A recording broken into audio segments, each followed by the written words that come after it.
भाई हिंदू धर्म कहां का? इंडिया। जैनिज्म कहां का? इंडिया। बुद्धिज्म कहां का? इंडिया। तो इंडियन ओरिजिन के जो भी रिलीजन थे, उनसे एसोसिएटेड जो भी रूलर हुए थे, उनसे संबंधित जो भी इतिहास है, वो तो कौन सा हो गया? एंशिएंट। इस्लाम भारत में बाहर से आया, इस्लाम भारत का नहीं था, वो अरब के अंदर आया, अरब से भारत में आया। तो इस्लाम के आने के बाद, मुसलमान राजाओं के आने के बाद भारत के अंदर जो कुछ हिस्ट्री है वो कौन सी मान ली गई? मिडिवल। और अंग्रेजों ने कहा हमारे आने के बाद जो कुछ हिस्ट्री है वो कौन सी हो गई? मॉडर्न। कितने चतुर और चालाक तरीके से, कितने कनिंग लोग थे वो, कि उन्होंने ये कहा कि भारत मॉडर्न कब हुआ? जब भारत में कौन आए?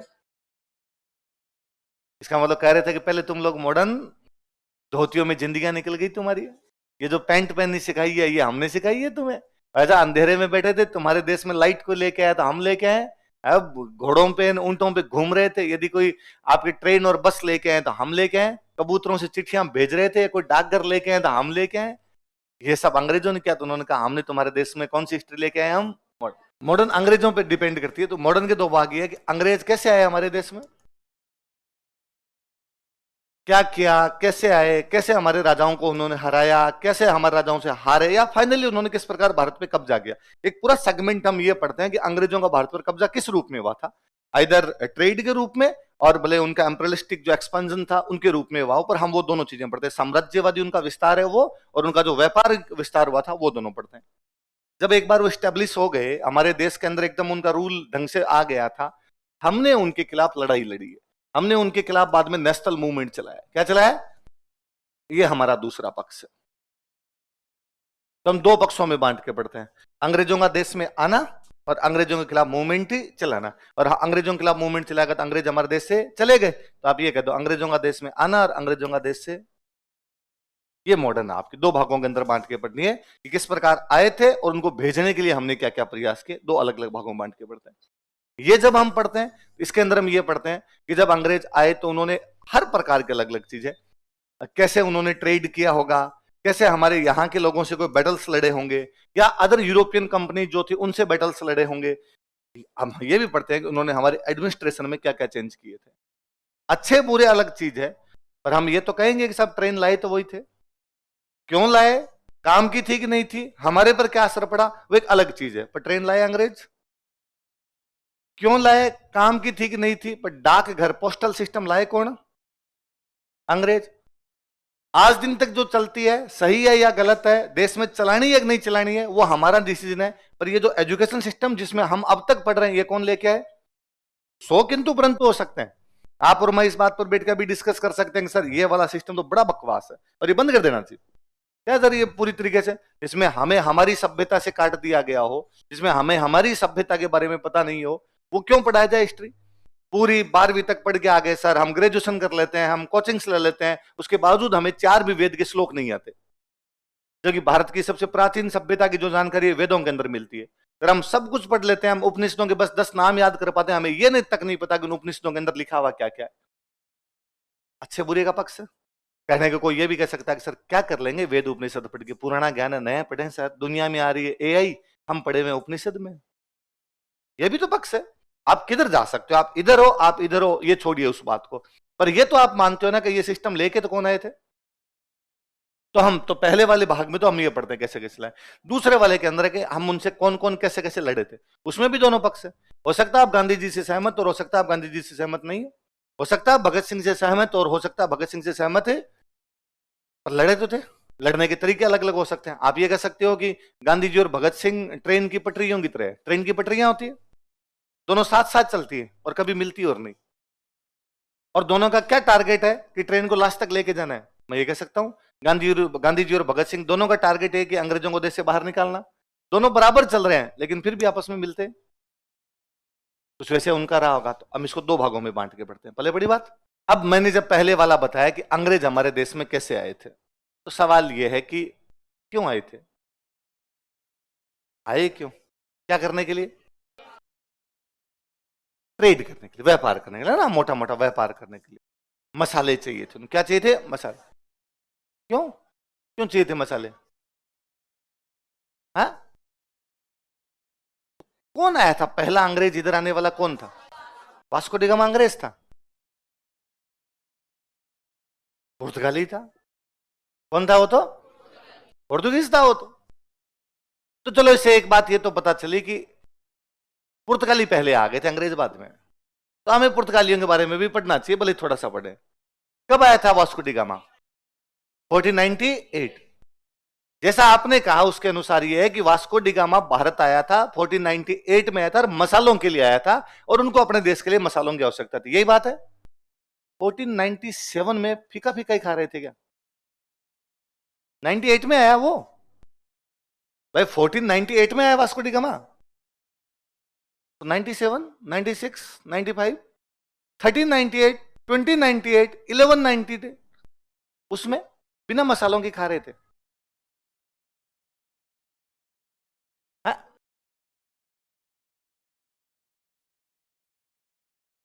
उसमें क्या था? मतलब एक अचानक 1498 में वास्को डी गामा ने कहा मैं मसाले के बिना नहीं खाऊंगा, और ये अच्छा नहीं लगता, आमलेट मुझे बिना मसाले के तो एकदम अच्छा नहीं लगता। उसकी मम्मी ने कहा जा मसाले लिया, उसने कहा इंडिया जा रहा हूं, यार यहां से मसाले लेके चला गया, ऐसा कुछ हुआ? तो हाँ? तो पहले क्यों नहीं आए वो? 98 में क्यों आए? उससे पहले आ जाते। और 1498 में क्यों? 1398 में आ जाते, 2098 में आ जाते। क्या ऐसा, सोचो इस बात को ना, थोड़ा सा रेशनल हो गए, सोचो क्या ऐसा हो सकता है क्या जिस देश के बारे में वो जानते ही ना हो, या मैं चेंज कर देता हूं, जिस देश में वो कभी आए ही ना हो, उस देश को ढूंढने के लिए निकल जाए? भाई ये हो सकता है कि आपके दादाजी आपको कहे क्या जयपुर में गलता जी का घाट है, जाना। आप पापा से पूछो गलता जी का घाट कहाँ है, पता ही नहीं। मतलब दादाजी तो गलता जी घाट जानते थे, या परदादाजी गलता जी घाट जानते थे? दादाजी और पापा वाली पीढ़ी दोनों भूल गई, और परदादाजी चले गए, और पता था जयपुर में गलता जी का घाट है। आपने इतनी हिम्मत कर ली, गलता जी घाट चले गए। कुछ ये है, यूरोपियंस बहुत पहले बहुत पहले बहुत पहले भारत आया करते थे, सी रूट से आया करते थे, समुद्री मार्ग से आते, मसाले ही लेके जाते। हम उनके बहुत पहले से दोस्त हैं, कोई वास्को डी गामा नहीं। जो पता नहीं किस मूर्ख ने हिस्ट्री लिखी, जो 3rd क्लास से पढ़ाना शुरू किया कि वास्को डी गामा ने भारत की खोज की। हम लाभ क्या? कोई गुमशुदा की तलाश थोड़ी थी तो वास्को डी गामा आ गया। हमारे इतिहास के बारे में उनको बहुत जानकारी थी, बहुत ज्यादा।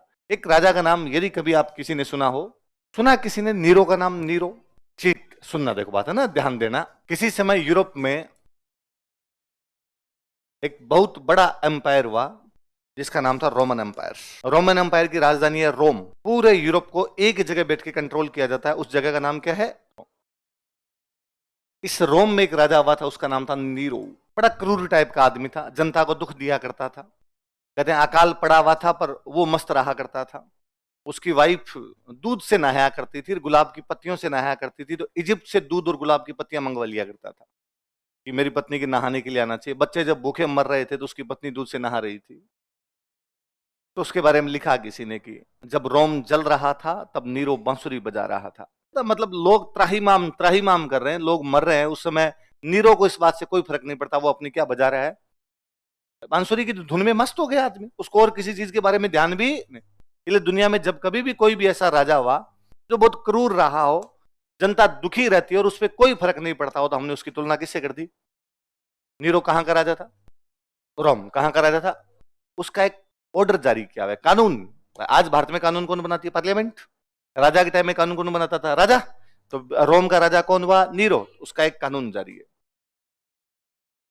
वह लिखता है कि रोम के जहाज सोना भरकर भारत जाते हैं। क्या लिखता है बोलो? सोना भरकर भारत जाते तथा मसाले भरकर रोम वापस आते हैं। क्या लिखता है? इसका मतलब एक जहाज सोना भर के कहां पे गया? भारत। सोना उतारा और वापस क्या लेके गया? ट्रेड पॉलिसी पढ़ रहे हो ना? व्यापार घटा है ये तो, ट्रेड डेफिसिट है। सोने के बदले में मसाले दिया क्या हमने? गोल्ड। लिया क्या? तो उसने कहा भाई साहब ये ट्रेड घटा है, ऐसे थोड़ी होता है व्यापार कि दें तो ज्यादा और ले कम। कि भाई अपने को कोई एक चीज लेके आना थी, ये लेके आना था इसके लिए, पढ़ाने के लिए, और अगले ने रुपए मांगे कि साहब इसके तो रुपए मैं लूंगा 10 लाख, और हमने कहा दे दे यार, चलो क्लास तो लेनी है, भले ही 10 लाख लग जाए। आपको सर ये घाटे की बात है, 10 लाख में तो लाख आ जाते सर, इतने महंगे तो नहीं आते सर। या आपको 10 लाख में तो 100 ला देता सर, मैं 10 लाख में तो 1000 ला देता, मैं आपको 10 लाख में तो 10,000 ला देता, इतना महंगा भी नहीं आता है। इसका मतलब मैंने चीज के रुपए क्या दे दिए, ज्यादा। तो नीरो कहता है रोम के जहाज सोना भरकर भारत जाते हैं और सोना उतार के वहां से मसाले लेकर आते हैं, इस व्यापार पर रोक लगा दी जाए, इस व्यापार पर। यदि नीरो का ये कानून है, इसका मतलब उनके जहाज आ रहे थे ना, उनका जहाज तो आ रहा है पांडिचेरी। पांडिचेरी बहुत पुराना पोर्ट है। रोमन एम्पायर वाले बोला करते थे अरिकामेडू से उनके जो जहाज है सोना भर के तो आते हैं, और वापस क्या लेके जाते हैं, क्या लेके जाते हैं, मसाला। पूरा है कि सोना भरकर जहाज आते हैं, इसका मतलब जहाज वाला व्यापार हो रहा है। इसे 2-3 बातें पता चल रही है, मसाले पहले से जा रहे थे, जहाज वाले रूट से ही मसाले जा रहे थे, इसका मतलब रूट तो पता ही था, सी रूट है, और सी रूट की उनको क्या थी, जानकारी। यही तो क्लियर, ये भी रोमन एम्पायर कोई टाइम में बहुत महान रोमन एम्पायर रहा। आप देख लो रोमन एम्पायर का आज भी कितना इन्फ्लुएंस होगा यूरोप पे, उसका मैं एग्जांपल देता हूं। किसी रोम में एक राजा हुआ, उसका नाम था जूलियस सीजर। वो पैदा जब हुआ तो उसकी मम्मी का ऑपरेशन करके उसको बाहर निकाला गया था, सीजेरियन बच्चा था, और जूलियस नाम था, सीजेरियन हुआ इसलिए नाम ही पड़ गया जूलियस सीजर। क्या नाम पड़ा, उसके नाम पर महीने का नाम है जुलाई। उसके बाद एक राजा, उसका नाम था अगस्त, इसलिए महीने का नाम क्या है, अगस्त। अगस्त तो हम हिंदी वालों से बोलना नहीं आता, अगस्त इसलिए बोलते हैं, नाम तो उसका अगस्त ही है, हम हिंदी वालों से बोला नहीं गया अगस्त, हमने कहा अगस्त, अगस्त है ना, अगस्त नहीं होगा, बच्चा मुंह पलटे नहीं खा रहा जीभ हमारी, तो हमने अगस्त किया है, बाकी उसका नाम तो क्या है। ये तो असर है उन राजाओं का, रोम के राजा क्या रहे होंगे। अच्छा, यूरोप का धर्म कौन सा, ईसाई, क्रिश्चियन है, वो क्रिश्चियन है सारे के सारे। अब जब यूरोप की राजधानी रोम है, तो उनका जो धार्मिक गुरु होगा वो भी कहां पर बैठेगा, रोम। रोम की एक कॉलोनी है, उसका नाम है वेटिकन सिटी, रोम की कॉलोनी। जैसे जयपुर में मानसरोवर, उसमें बैठता उनका पोप। पूरे यूरोप के लोग यदि मिलने के लिए जाएंगे, साहब पोप के पास रोम जाओ, और रोम में पोप कहां बैठता है, वेटिकन सिटी। ये तो ठीक है साहब, यूरोप दादा है पूरी दुनिया का, आज भी चलती है उनकी, इसलिए उन्होंने कॉलोनी को देश घोषित कर रखा है कि वेटिकन सिटी देश है। मानसरोवर है, कितना ही मानसरोवर रहती, वेटिकन सिटी है। अगलों की चलती है दुनिया में, तो उन्होंने कहा ना ना ना, सिटी नहीं है, कंट्री। वेटिकन सिटी को देश, जब देश का नाम ही वेटिकन सिटी है तो भी सिटी है, अगलों की चलती है, तो अगलों ने घोषित कर रखा है। अब कोई टाइम में उनकी लैंग्वेज भी थी रोमन। धीरे धीरे लोगों ने कहा ये अंग्रेजों ने, किसी ने कहा कि भाई हम तो यार इधर साइड में पड़े हैं तुमसे, और हम क्यों बोले तुम्हारी, किसी ने कहा हम तो यहां बैठे हैं क्यों बोले, किसी ने कहा हम यहां बैठे हैं क्यों बोले, तो सबने अपनी अपनी लैंग्वेज बना ली। अंग्रेजों ने कहा हमारी है इंग्लिश, फ्रांस ने कहा हमारी है फ्रेंच, जर्मन ने कहा हमारी है जर्मन, इटालियन ने कहा हमारी है इटालियन, सबकी अलग अलग हो गई। इसलिए पर आज भी यूरोप की सारी लैंग्वेज, इधर इंग्लिश और फ्रेंच और जर्मन और पोर्चुगीज, कोई भी जो लैंग्वेज है आपकी, इन सबको एक साथ कंबाइंड रूप में बोलते हैं रोमन्स लैंग्वेज। क्या बोलते हैं, वे लैंग्वेज जो रोमन एम्पायर के बाद में अलग अलग हो गई थी, उन सबको एक साथ क्या बोल दिया जाए, तो रोम का जलवा ये है ना। और उनका व्यापार अपने साथ होता था, ये भी क्लियर है। एक और मैं बंदे का नाम बताता हूं, यदि आपने किसी ने सुना हो। क्या नाम बताओ देखे बंदे, प्लिनी। क्या नाम है, प्लिनी। इतिहासकार हुआ एक प्लिनी नाम करके, प्लिनी एक बहुत अच्छा इतिहासकार हुआ था। प्लिनी अपनी बुक में एक बात लिखता है कि पूरी दुनिया का सोना पूरी दुनिया में घूमता है, भारत में जाकर दफन हो जाता है। भारत में जाकर, इकोनॉमी में आपने पढ़ा होगा भाई, बार्टर सिस्टम होता है। बार्टर क्या कहता है, मैं आपको कोई चीज दूंगा, आप इनको देंगे, आप इनको देंगे, आप इनको, यही तो होता है कि भाई मैंने कहा भाई मेरे तो पास और कुछ नहीं है, मेरे पास है ना थोड़ी ज्ञान की बात है, मैं पढ़ा दूंगा। तो आपने कहा सर हमारे घर पे बाजरा ले लो, तो आपने मुझे बाजरा दिया, मैंने आपको पढ़ा दिया। मैंने बाजरा लेके कपड़े की दुकान वाले को कहा गया 2 शर्ट तो दे दे, उसने बाजरा लेके मुझे शर्ट दे दी। यही है बार्टर सिस्टम। और क्या कहता है, तो पूरी दुनिया इसी प्रकार चलती, जिसके पास जो है वो दे दो, और उसके पास जो है वो उसे ले लो। हाँ, भारत वाले इस मामले में थोड़े चेंज थे, हम कहते जो है वो तो ले लो, पर हम केवल सोना लेंगे, हम केवल सोने के अलावा दूसरी कोई भी चीज स्वीकार करेंगे, और वो प्रेम हमारा आज दिन तक है। इसलिए सोने की रेट 1 लाख के बाहर निकल गई, निकल गई। सबको पता है तुम्हें, ये काम करते रहते हो तुम, रेट रेट ही देखते रहते हो बेटे बेटे।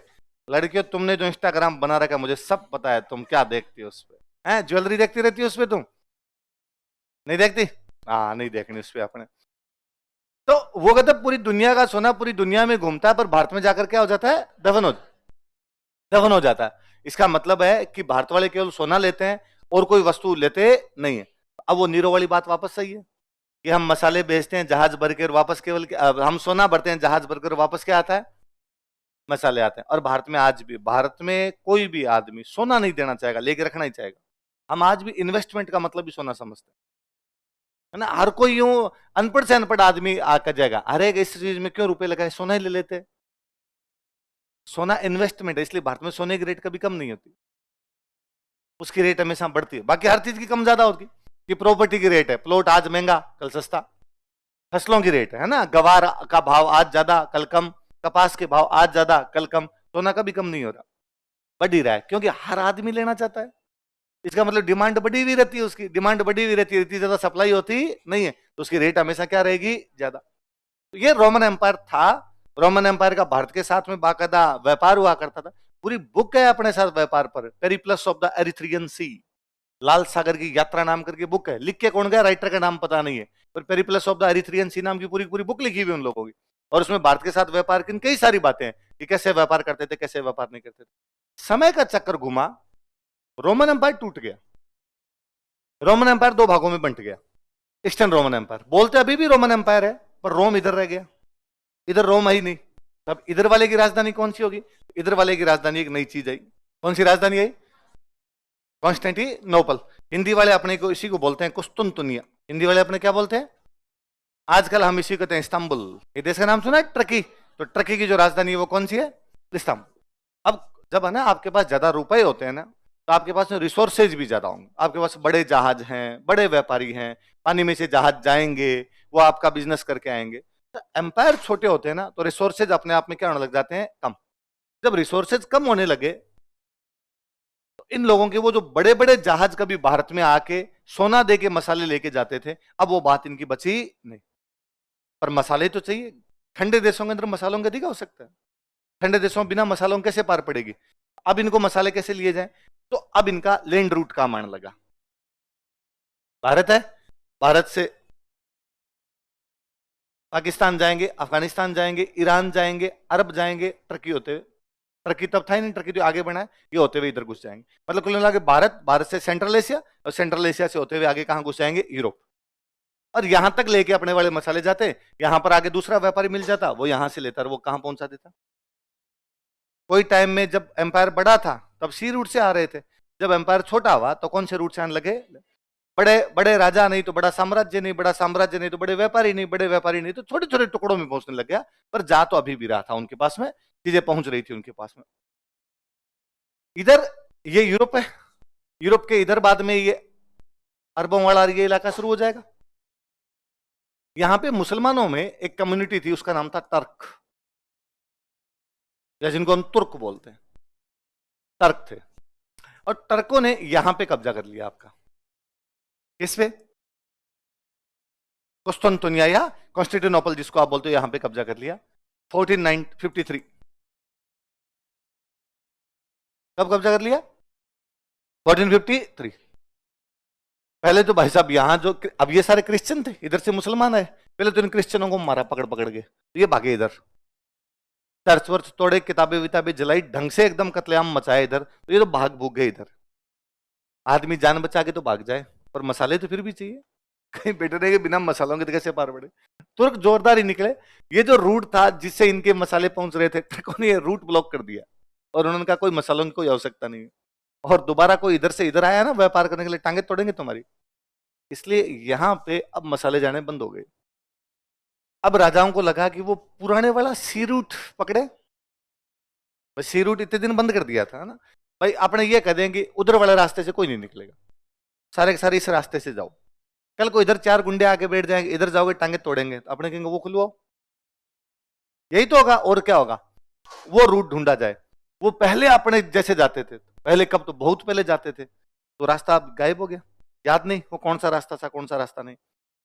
इन दोनों ने घोषणा की कि भाई जो कोई भारत जाने का रास्ता ढूंढेगा हम इनाम देंगे, जो कोई भारत जाने का रास्ता ढूंढेगा उसको हम जहाज, भारत जाना चाहे भाई लंबी दूरी तय करनी पड़ेगी ना, यदि कोई लंबी दूरी तय करना चाहता है तो हम उसको जहाज देंगे, हम उसको हथियार दे देंगे, हम उसको पैसे दे देंगे, और जाओ, इनाम भी देंगे उसको। कोई नहीं आ रहा, इतना लंबा कौन जाए। एक होता है क्या, रेगुलर कोई जाता रहता ना तो पार पड़ जाती है, वो रेगुलर नहीं जाता है तो पार पड़ती नहीं। मैं सिंपल सा एग्जांपल देता हूं। स्प्रिंग बोर्ड है, आरएस की आईएएस की तैयारी करवाता है, आरएस के बैच भरे पड़े रहते हैं, आईएएस में तुम इतने से बच्चे हो। कारण क्योंकि अपने लोगों को अभी तक लगता है आईएएस नहीं होगा, उन्हीं अपने लोगों को सबको लगता है आरएस तो कर ही लेंगे। ये लगने की बात है ना। आरएस में अभी तक भी लोगों को लगता है अरे आरएस वो फलान जी लगे थे हम भी लग जाएंगे, उनके आसपास में कोई ना कोई लग गया। आईएएस उनके आसपास में लगा नहीं, बाकी सेम ही तैयारी है। क्या अंतर है आरएस और आईएएस में, क्या अंतर है पता है तुम्हें? तुम्हारी फीस थोड़ी ज्यादा है, वो इसीलिए ताकि तुम्हें लगे कि अलग पढ़ाएंगे कुछ, है ना, तुम्हें बावड़ा बनाया जा सके। क्या चेंज करेंगे? क्या मैं या कोई दूसरा मास्टर मॉडर्न इंडिया पढ़ाने के लिए आरएस के बैच में जाएगा तो वहां ये कहानी ऐसे नहीं बताएगा, वहां चेंज कर देगा कि ना पुर्तगाल नहीं है, डायरेक्ट डच डच करेंगे शुरू। तुम आरएस वाले हो, तुम्हें आईएएस जितना पढ़ाएंगे। ऐसा हो सकता है कि लक्ष्य मैम ज्योग्राफी पढ़ाते समय हिमालय की ऊंचाई थोड़ी नीची कर दे आरएस वाले बैच में। आईएएस में तो 8,848 लिखवा के आई थी, तुम 40 कर दो, 8 मीटर तो खा जाऊंगी मैं, फीस कम मिली है तुम्हारी। कैसा हो सकता है? कैसा हो सकता है कि सर कोई उधर क्लास में पढ़ाए, मिडिवल पढ़ाए और उसके अंदर कहते बाबर का बाप चेंज, आईएएस के बराबर नहीं बताया जा सकता। क्या क्या चेंज होगा? उल्टा आरएस में ज्यादा पढ़ाते हैं, उधर राजस्थान जी की ओर पढ़ानी पड़ती है, तुम्हें कम पढ़ाते हैं, तुम्हारी तो लगती नहीं है। पर यदि तुम्हारी फीस कम करें तो तुम एडमिशन ले लेते फिर कुछ ना कुछ कमी है। आईएएस आईएएस होता है ना, हाँ होता है। आरएस और आईएएस में उतना ही फर्क है जितना बीड़ी और सिगरेट में, है ना। राजीव है ना तुम सर, मजा आया ना तुम्हें? है फर्क है भाई साहब बाकायदा, पर चीजें सेम ही रहती है। ये कॉन्फिडेंस की बात है। मैं कहता हूं जिस दिन आपके बहुत पास का कोई बंदा आईएएस लग गया ना, उस दिन आप सब इसी बीच में एडमिशन लेंगे। और लोगों को लगे नहीं यार ये तो सेम ही है, किया जा सकता है। भाई मैं तो इस बार त्रिलोक सर आए थे क्लास में, उनका डायरेक्ट आईएएस ही हुआ, आरएस में नहीं हुआ। अभिषेक जी वो पिछली बार आरएस दिया था उसमें नहीं हुआ, इस बार आईएएस में हो गया। ऊपर सीढ़ियों में चढ़ते समय ऊपर कानाराम जी की फोटो लगी हुई है, कानाराम जी का आरएस में नहीं हुआ था, सीधा आईएएस में ही हो गया था। पर मैं से खूब सारे जानता हूं जिनका आईएएस में नहीं हुआ, आरएस में हो गया था। वास्तव में तो जब आप ये बोलते हो ना आईएएस की तैयारी करते हैं ना आरएस की तैयारी करते हैं, आप बोलते गलत हो। होना ये चाहिए कि हम सिविल सर्विस की तैयारी करते हैं, उसके दो है, एक ऑल इंडिया सर्विस है, एक राजस्थान सर्विस। हाँ हम ऑल इंडिया का पेपर देते हैं हमारे, और हम कोरोना से पहले तक हम ऐसे ही बोलते थे कि तुमसे जब कोरोना के बाद वाली पीढ़ी आई है ना, तुमने ये वर्ड यूज में लेने शुरू किए हैं कि हम तो इसकी तैयारी करते हैं और उसकी तैयारी करते हैं। पहले जैसे मुझे याद है कि एग्जाम दिया, तैयारी करने के लिए आया, मैं आरएस के बेस में बैठा, आरएस का पेपर दिया, प्री पास हो गया, मेंस दिया, मेंस का पेपर दे दिया, रिजल्ट अभी तक आया नहीं। अब मैं क्या करूं? मुझे याद है मैं जैसे मेरा मेंस हुआ था पहला, मैं दिलीप सर के पास गया, सर ये तो हो गया, मेंस तो हो गया, अब क्या करूं? सर ने कहा कल आईएएस वाले बेच में जाना, इस बार आईएएस का फॉर्म भर दो, देना है। फॉर्म भरा, एग्जाम पास में आया, सर को पास वापस गए कि सर एग्जाम देना, सर ने कहा नहीं देना, ऑप्शनल तैयार हुआ तुम्हारे के नाम, अगली बार देना। सर फॉर्म भरा हो तो कोई बात नहीं, तो पढ़ा रहना दे, क्या है, अगली बार देना। अगली बार दिया वो पेपर। कोई ऐसा सोचता भी नहीं था यार ये पेपर और ये पेपर अलग अलग है। आईएएस दिया, कोई स्टूडेंट है जिसने आईएएस, मान लो मैंने नहीं दिया उस साल, किसी ने दिया उस साल आईएएस, क्या हो सकता है, या तो पास या फेल। पास हो गया तो वापस मेंस देता, मेंस देने के बाद वापस, अब क्या करूं, इतने में आरएस वाली वैकेंसी फिर आ गया भी रहती, वो देता। फेल हो गया, प्री में फेल हो गया तो वापस लगता। आरएस के आ रखी तो ठीक है, नहीं आ रखी तो वापस। पॉलिटी, इकोनॉमी, ज्योग्राफी, साइंस और हिस्ट्री, ये तो 5 सब्जेक्ट सेम ही है, पढ़ लूंगा, जो वैकेंसी आएगी वो दे लूंगा। इसमें इतना क्या सोचना है कि ये दूंग वो दूं। अब स्टूडेंट एडमिशन लेता है आरएस में, फिर देता है पटवारी, देता है ग्राम सेवक, तुम एडमिशन लेते हो आईएएस में, थोड़े दिनों बाद तुम भी मुस्कुराते हुए कहते हो सर चेंज कर देंगे थोड़ा ट्रैक, एकदम बिना पूछे ट्रैक चेंज कर ही लेते हो, उसमें हमारा क्या पूछना होता है। ये का ये उनके है। स्पेन और पुर्तगाल 2 बड़े राज्य हैं, उन 2 राज्यों के जो राजा और रानी है उन्होंने अपने लोगों को कहा है कि जाओ और जाके इंडिया से मसाले लेके आओ, कोई सामने नहीं आ रहा है। एक दिन एक लड़का अपने घर में आमलेट खा रहा था, उसने अपनी मम्मी से शिकायत की कि मम्मी इतना फीका आमलेट क्यों लेके आई हो, ये क्या फीका फीका आमलेट है। और मम्मी ने रसोई से चिल्लाते हुए कहा कि इतना ज्यादा स्पाइसी आमलेट चाहिए ना तो भारत चला जा, और भारत से जाके और मसाले लेके आ जा तो डाल दूंगी, मैं कहां से लेके आऊं। उसको हिट की बात, उसने कहा यार मम्मी ने डायलॉग सुना दिए। वो गया क्वीन इसाबेला के पास। किसके पास? क्वीन इसाबेला को जाकर, क्वीन इसाबेला मुझे वो जहाज दो, मुझे वो हथियार दो, मुझे वो रुपए दो, मुझे वो बंदे दो, और मैं इंडिया जाऊंगा, और इंडिया जाके क्या लेके आऊंगा। वो जहाज लेके निकला, पानी में चलता जा रहा है, चलता जा रहा है, चलता जा रहा है। ये यूरोप है। अब वो चल रहा है, चल रहा है, चल रहा है। अब उसको यूरोप से आना था इधर, पानी में रास्ता पता नहीं चला, वो चला गया इधर। चलता चलता चलता चलता चलता चलता अचानक एक जगह उसको कुछ लोग दिखाई दिए, और उतरा। उसने कहा इंडिया पहुंच गया मैं। वहां के लोगों ने कहा मूर्ख, गलत आ गया, जाना था ईस्ट में, आ गया वेस्ट। जाना था ईस्ट में, आ गया। उसने कहा थक गया मैं, जहां आ गया वही ठीक है, आज के बाद तुम्हारा नाम है वेस्ट इंडिया। तुम्हारा नाम क्या है? कोलंबस अमेरिका की खोज कर गया। वो जानते नहीं थे अमेरिका नाम के कोई महाद्वीपीय है, मसालों के चक्कर में गलत चले गए। इसलिए अमेरिका की खोज हुई है, हमारी नहीं हुई।